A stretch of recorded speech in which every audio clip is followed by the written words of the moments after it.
বাংলাদেশী অসম ভৰাবলৈ দিয়া নহ'ব। আমি মানা নাই, নামানো। বাংলাদেশী খেতি কৰি বাংলাদেশী আমদানি আইন বনোৱা হৈছে অমিত শ্বাহ জবাব দিয়া। এনআৰচি তেওঁলোকে চোৱা বাতৰি চলাই দিছে আৰু কি তেওঁলোকে কৈছে যে আমি বিদেশৰ পৰা সকলো হিন্দু মানুহক আনিম। আৰু ইতিমধ্যে হিমন্ত বিশ্ব শৰ্মাই বাৰে বাৰে কৈ আছে যে আমি যিসকলক উচ্ছেদ কৰিছো সেইসকল সন্দেহজনক মানুহ, সেইসকল বাংলাদেশী।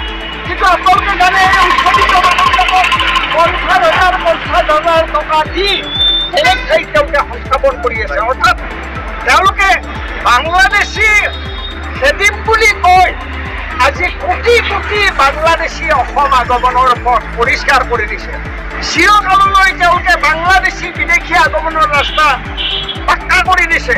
আৰু এই ব্যৱস্থাটোৰ বিৰুদ্ধে আমি ৰাইজক সবিনয় আবেদন কৰিছোঁ। অসমৰ যদি অস্তিত্ব থাকিব লাগে, অসমীয়া জাতিৰ যদি অস্তিত্ব থাকিব লাগে, তেনেহ'লে এই বিদেশী আমদানি কৰাৰ এই যি আইন, সেই আইনক আমি বাধা দিব লাগিব আৰু প্ৰয়োজনত এই চৰকাৰক প্ৰাধিচ্যুত কৰিব লাগিব। এইখিনিয়ে আহ্বান জনাই আজি